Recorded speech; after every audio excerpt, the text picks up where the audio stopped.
Assalamualaikum warahmatullahi wabarakatuh. Innal hamdalillah nahmaluhu wa nasta'inuhu wa nastaghfiruh wa na'udzu billahi min syururi anfusina wa min sayyiati a'malina. May yahdihillahu fala mudhillalah wa may yudlilhu fala hadiyalah. Asyhadu an la ilaha illallah wa asyhadu anna Muhammadan abduhu wa rasuluh la nabiyya ba'da. Wa qala Allah ta'ala fil Qur'anil Karim, a'udzu billahi minasyaitonir rajim, bismillahirrahmanirrahim. Ittaqullaha haqqa tuqatih wa la tamutunna illa wa antum muslimun. Wa qala Rasulullah sallallahu alaihi wasallam, ittaqillaha haitsu ma kunta wa atbi'it sayi'atan hasanatan tamhuha wa khaliqin nasa bi khuluqin hasanin. Shadaqallahul azim wa shadaqa Rasulul Karim wa nahnu ala zalika minasyakirin wa syahidin walhamdulillahi rabbil alamin. Kaum muslimin dimanapun anda berada, puji syukur kepada Allah Subhanahu wa Ta'ala atas segala limpahan rahmat, nikmat dan karunia kepada kita semua, sehingga Allah masih memberikan nafas yang panjang kepada kita yang masih kita hirup sampai sekarang. Salawat berangkaikan salam kepada arwah junjungan kita baginda Rasulullah sallallahu alaihi wasallam. Allahumma salli ala Muhammad wa ala ali Muhammad. Rasul sebagai uswah, sebagai contoh, tauladan dan panutan dalam kehidupan kita. Nabi Muhammad SAW merupakan seorang nabi yang bahkan cintanya melebihi pada dirinya dibandingkan kepada umatnya.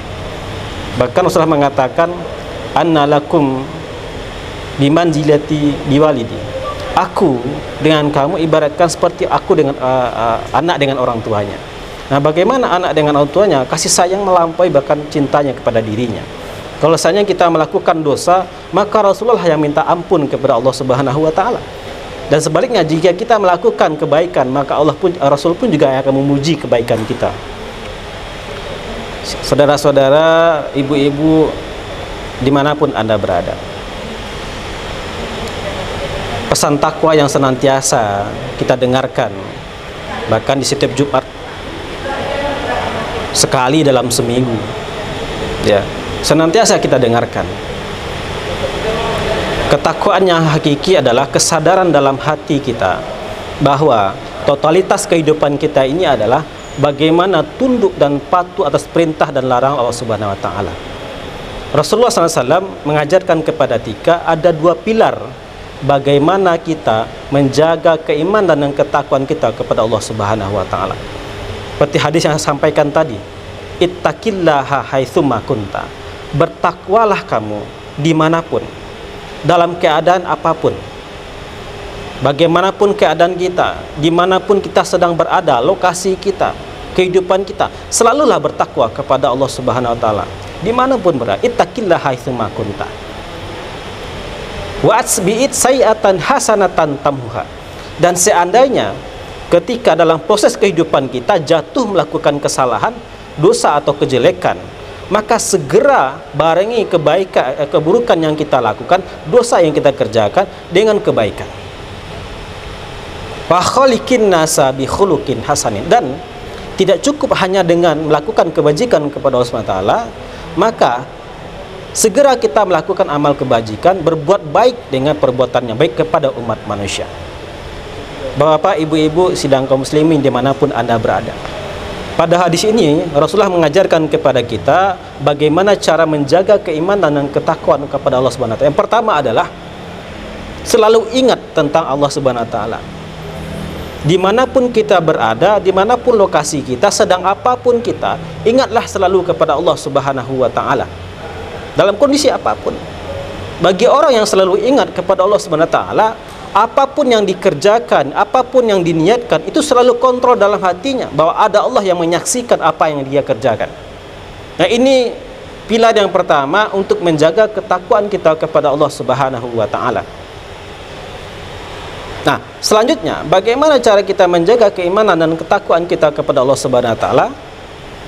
Ketika kita melakukan kesalahan, melakukan keburukan, maka langsung barengi keburukan dan kejelekan yang kita lakukan dengan melakukan kebajikan. Kebajikan yang pertama bagi orang yang melakukan keburukan adalah istighfar. Dalam Al-Quran Allah katakan, walladzina idza fa'alu fahishatan aw zalamu anfusahum zakarullah fastaghfiru lidzunubihim. Ada orang yang melakukan kekejian, keburukan, ketika dia ingat tentang apa yang dilakukan adalah keburukan, maka dia langsung istighfar kepada Allah Subhanahu wa taala. Ini yang kedua. Jadi ketika kita melakukan keburukan, kejelekan, langsung ingat kepada Allah Subhanahu wa taala dan minta ampun kepada Allah Subhanahu wa taala. Itu yang kedua. Yang ketiga, wa khaliqin nasa bi khuluqin hasanin. Ketundukan kepada Allah Subhanahu wa taala, ketakwaan kepada Allah Subhanahu wa taala, tidak cukup dengan hanya saja kita minta ampun kepada Allah Subhanahu wa taala, berbuat kebajikan kepada Allah Subhanahu wa taala, tapi adalah dengan berbuat baik kepada orang-orang di sekitar kita. Nah, inilah puncak dari kesempurnaan iman. Orang kalau hanya beribadah saja kepada Allah Subhanahu wa taala tanpa dibarengi dengan amal kebajikan, berbuat baik kepada orang-orang di sekitar, maka imannya belumlah sempurna. Nah, inilah 3 pilar yang menjadi tameng kita dalam menjaga keimanan, ketakwaan kita kepada Allah selalu. Yang pertama adalah ingat selalu dimanapun kita berada. Ini menandakan bahwa adalah kita bukanlah makhluk yang sempurna. Suatu ketika kita bisa tersalah, ingat dengan kesalahan kita, lalu istighfar kepada Allah Subhanahu wa taala. Dan yang terakhir adalah berbuat kebajikan kepada orang-orang di sekitar kita. Dan itulah kesempurnaan iman yang hakiki kepada Allah Subhanahu wa taala.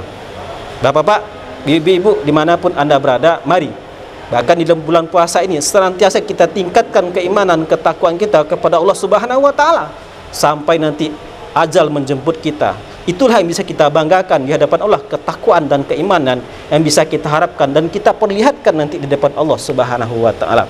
Mudah-mudahan apa yang saya sampaikan ini bisa jadi renungan bagi kita semua. Terlebih saya ingin menyampaikan, wabillahi taufiq wal hidayah. Assalamualaikum warahmatullahi wabarakatuh.